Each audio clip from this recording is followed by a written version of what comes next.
Alright, for those of you guys and gals who are still with me, let's continue. The video was getting kind of long. I had to break it in half. That way it wasn't like a 2-hour video.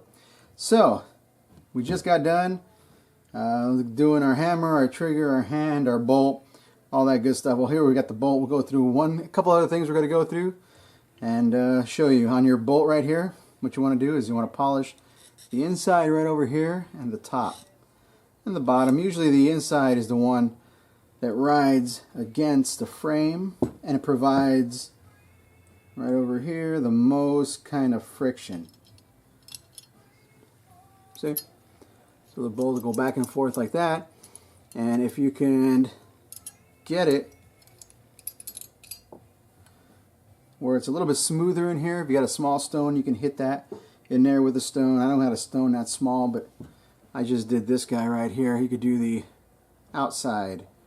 And that's what we did here. You can see, just take your stone, a little bit of oil, and do some back and forth work on it. And it works out, comes out really, really smooth. And like I said, we're not trying to remove a whole lot of material. What we're trying to do is just to make it smooth. We want to induce a couple thousand rounds, 5,000 rounds, 6,000 rounds of wear. So it looks like we shot the gun that many times. Good. Next thing you want to do, let me show you guys this. We were talking about the bolt and how the bolt spring right here is really stout. So what you want is, we're going to take your bolt release or your cylinder lock release right here, and we took a file. Let me show you. We did this off camera because it takes a little bit longer to do. And watch, you can see how much we cut with our file right down here. We just filed it down.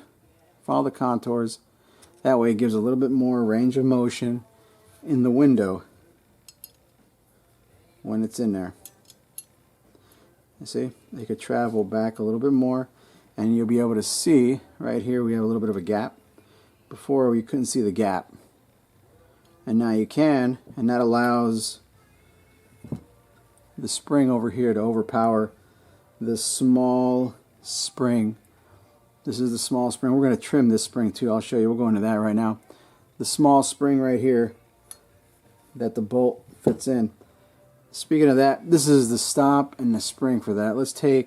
I like to go ahead and take off 3 coils of this guy. So just measure out 3 there. Just about, what do we get? Yeah, we got 2.5 coils, which will work, and that just gives this bolt a little bit greater range of motion. So let's go ahead and put the bolt back in, because we'll start that, and the bolt will go in where the spring goes in. There's the plunger. See? Plunger will stay right there. And careful when you guys are doing this. Remember, this thing will spring out. Now what you want to do is, since we're going to be putting this guy back together, look, we got Mr. Dremel. Yeah, I know, we got Mr. Dremel along with, hold on, not prepared, good old Flitz. You see that? A little bit of Flitz on your Dremel buffer wheel, or even on your, I lost my bolt, there we go, on the bolt, just like so. Oh, look, the spring's still in there. That's alright. Let's do this guy first, and we're going to take him, we're just going to buff it. And these guns that are stainless, I think if I remember correctly, these are chrome plated parts, the inside, so it makes it extra slick.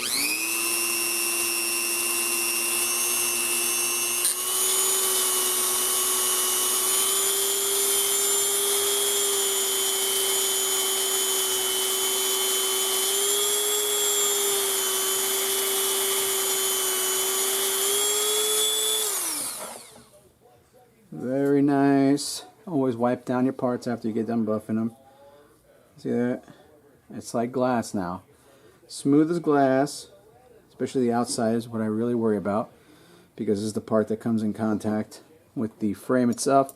Just a little dab of brake free, everyone's all favorite all-purpose.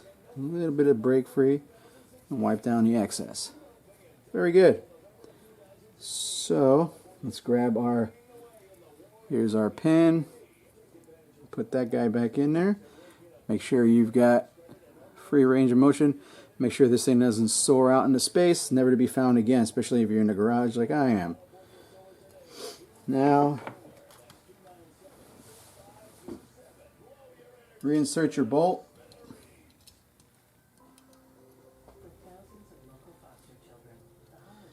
And like I said, just make sure your bolt gets in there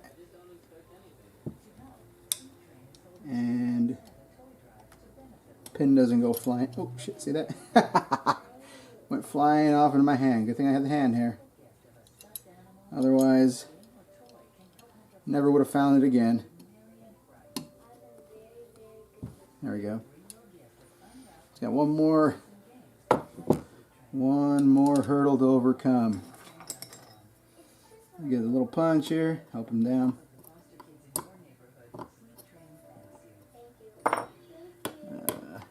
There we go. There we go. With the help of a little bit of a screwdriver. There, very nice. Very, very nice. See? Oh, he's coming out. Alright, let's get our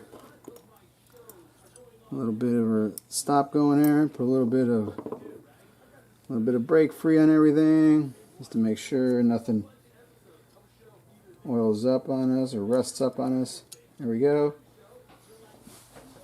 A little bit. I love brake free. I think it's the best, one of the best all around purpose oils you can use.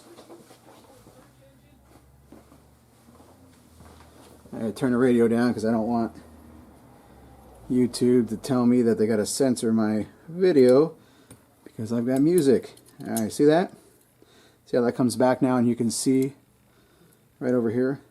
Yeah, a little bit freer range of motion, you know.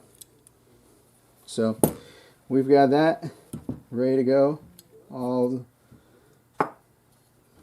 reassembled. Now, next thing we're going to work on is, here we go, this is the rebalance spring. Now you can buy, they sell, see how tough that is?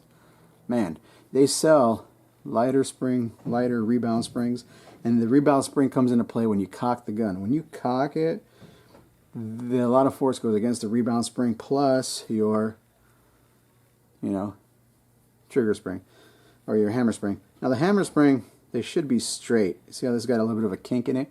But you can buy reduced power ones. I don't tend to mess with these by, I know on some of the other videos you see us how we thin them out. I don't mess with that because they tend to break a lot easier.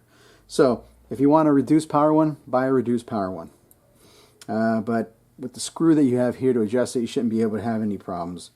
So now what we're going to do is, using our handy dandy benchtop sander, belt sander, we're going to thin this out like we do all the other ones.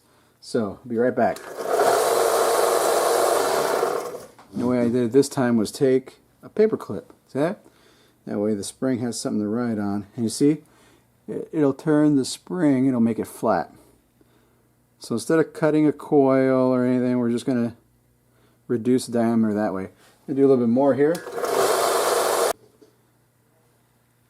Alright, there's our rebalance spring, freshly thinned out using the belt sander, tabletop belt sander. I really like doing it that way. It's easier, it's cheaper. And you know what? I know guys will say, belts, you know, springs are cheap. And yeah, springs are cheap, but you know what? Doing it yourself, there's nothing like it in the world. Plus, if it breaks, buy another one. Big deal. But this way you could tweak it and get just what you want. I like to oil it up a little bit. Just a little bit. And I'll show you how to put it back, because putting it back in here can be a little tricky. Another thing, before we assemble any of the trigger, bolt, hammer, all that good stuff, again, take your Dremel and go around the pins. That's what we usually do. Not too much, just lightly.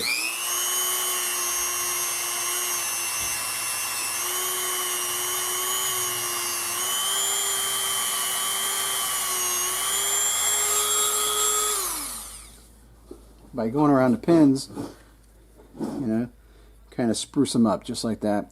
Oh, and don't forget your slide down here, the bottom of the slide, because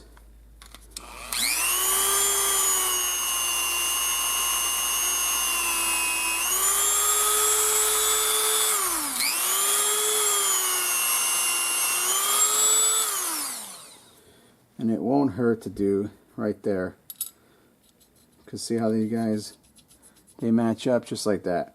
And if it's rough on the bottom over here, you're going to feel it, the grittiness on the trigger. So just a couple of things to think about. Now we can put our bolt in. Hopefully. I'm going to turn this right side up here because I got problems putting this in on the best of times. Never mind now. Never mind upside down.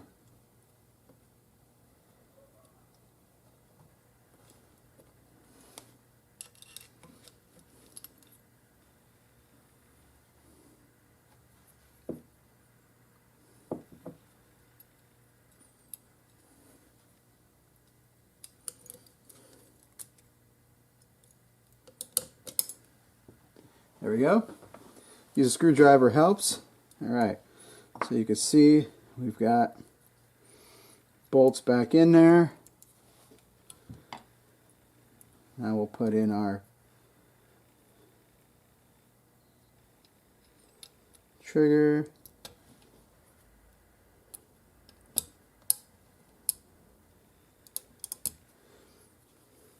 There we go. And got the bolt in. Next thing, put our rebound slide in. Now this is going to be a little bit tricky. See? Put your spring in there. And remember, the little ball is down here. The detent that's sticking out from the trigger. This is where, see that right there? This guy right here, there we go. Right there rides inside the pocket right there. That's what ensures that the trigger resets. So now to get this guy in here takes an act of God. Just kidding, without the tool. Now I'll show you guys a quick and easy way. I hope it's quick. Use a nice big blade screwdriver, and what you're going to do is you're going to take this like that. You're going to push, well, you're going to push, I'm going to do it on the bench,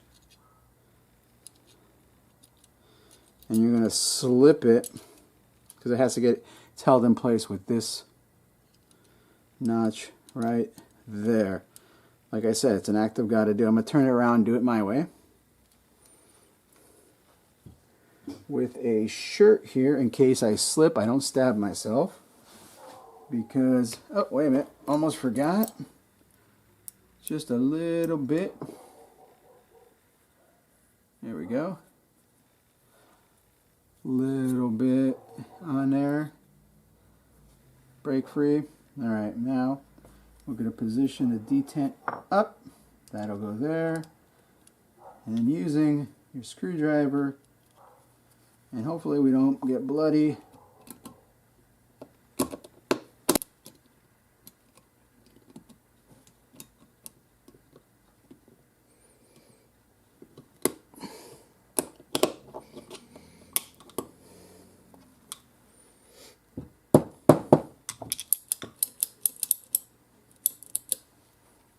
There we go.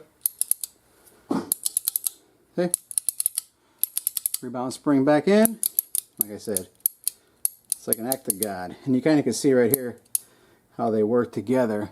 The cylinder stop right here on the nose, and why we, see? And why we did the way we did. And right here, see? Everything kind of grinds up on each other. So, alright.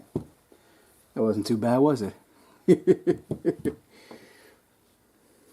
Next, we're going to put in our trigger. I'm sorry, Now when you're working with the cylinder stop, you see you have a safety right here. There's an additional safety. You have to push the cylinder stop back so you can clear, so the trigger can clear and make it in. See?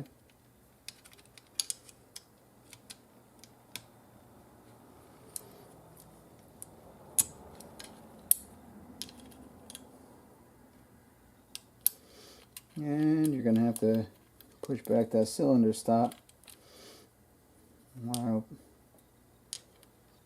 squeezing the hammer, and it'll take a couple of extra hands, but there you go, and we're in there. You kind of can see right here now the trigger won't go back, or the hammer won't go back because of that safety right there, the bolt. See? So I'm holding it back with this hand, the bolt, and cocking it. But then everything's got to be sitting flush. Okay? And you can see what I'm talking about. Well, hands in the way, but the little thin pieces of metal right there that everything's predicated on, which is why we don't do anything to them. You don't want to round them off, none of that good stuff. All right, so we got that done. Now, next we've got the hammer block right here. Same thing with the hammer block. Get your stone, and you see how it's kind of rough. I don't know if you can see that right down here, but again, don't worry about it being rough. Don't worry about it with the low spots. We're just going to get it nice and smooth. And you can do all sides. There we go. I'm going to do this side flat. Staying square on everything as usual.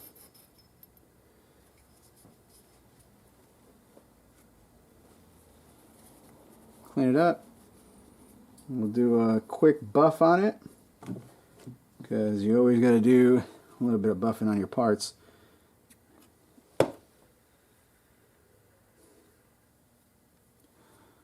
A little bit of flitz, a little bit of polish.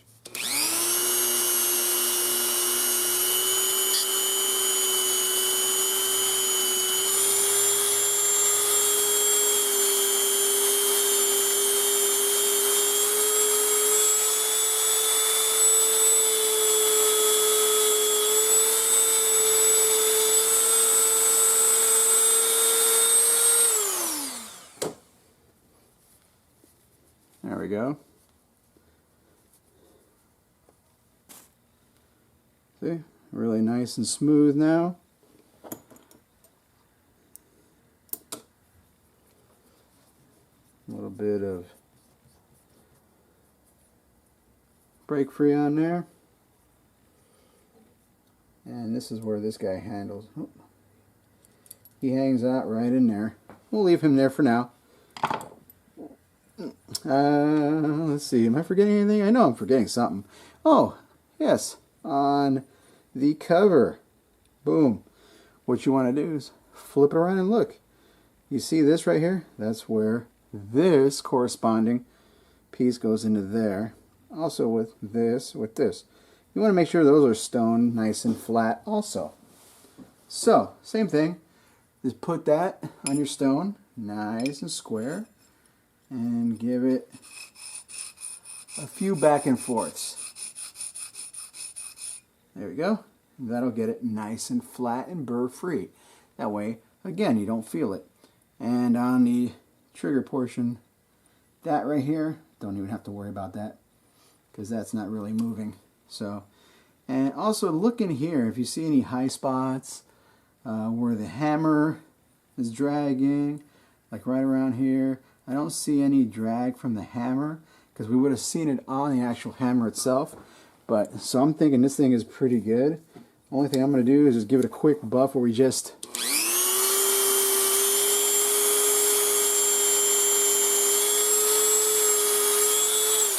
and make that thing smooth. Make it as just like glass. That way you don't have to worry about anything. And this is the ridge right here where the safety that we just buffed rides. See this? This guy rides in there. See? Up and down.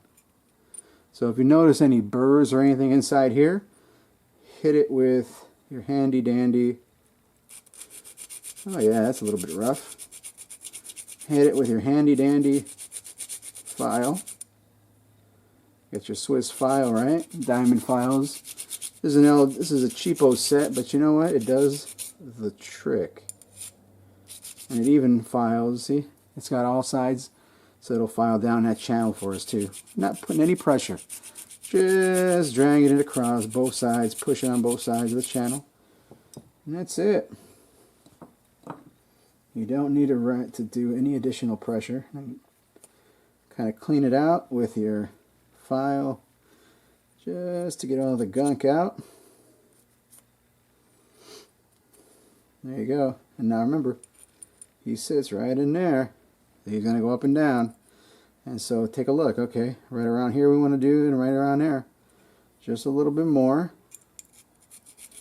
Just smooth it up a bit. There. And down in here, you can just do that. Do it really slow. Just breaking those edges. That way all these little things come into one. You know what I mean? They all come into one. So, boy, I sound really hippie today, don't I? Well, you can see how we brightened it up in there. It's kind of shiny, a little bit shinier, which is good. So, that is just about everything we need to go over, I'm thinking. Now I like to hit it with a little bit of CLP, especially in here. Wipe off the excess, just so we don't create any type of rust areas where they can grow, especially after we removed a little bit metal. We exposed fresh metal. So you can take this guy, see right there, that's how he rides. So before we put our cover on, we got our spring here. Put a little bit light layer of lube on there, just so I don't worry about any rust. See, you can barely see any. And loop it up. There we go. We'll tighten her up a little bit.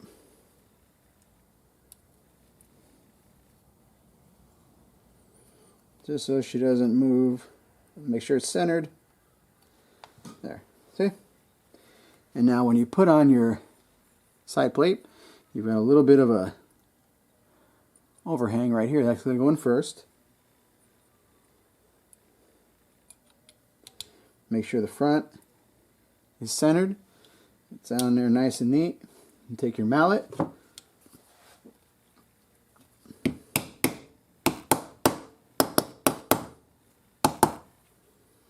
Kind of feel, make sure everything is nice and smooth, and we're good. Now, where'd she go? Here we go. The flat screw goes on the back, right? And in the front, we're going to have to double check. There we go.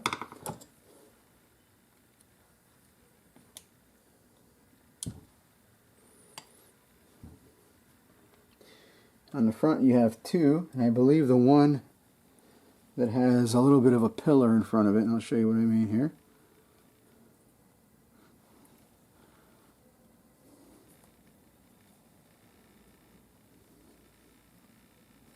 One on this side, it's got a little bit of nub on the front. That's the one that holds in your cylinder.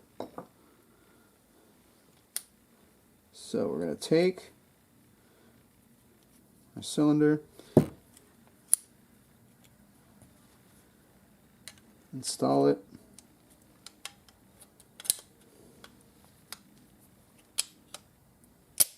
there we go. And this is the one with the nub. This is the one, oh wait. That's the one with the nub. This is the one with no nub. And we're gonna reinstall our screws. And I don't have a blade. Well, this one will work. And this is a little too big. Proper fitting screwdrivers, guys. Remember.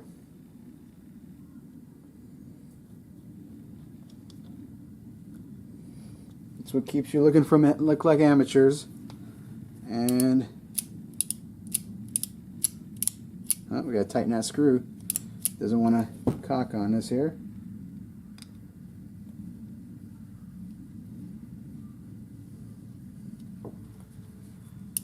Ah,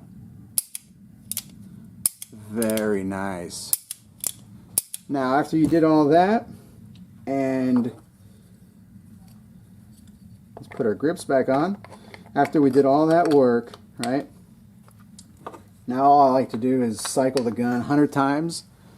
Dry fired 100 times, cycle it 100 times. And that's 100 times if you did not use the Dremel and polish. But if you did polish, you can cut that down to maybe, I'd say 25, 30, 40 times, something like that.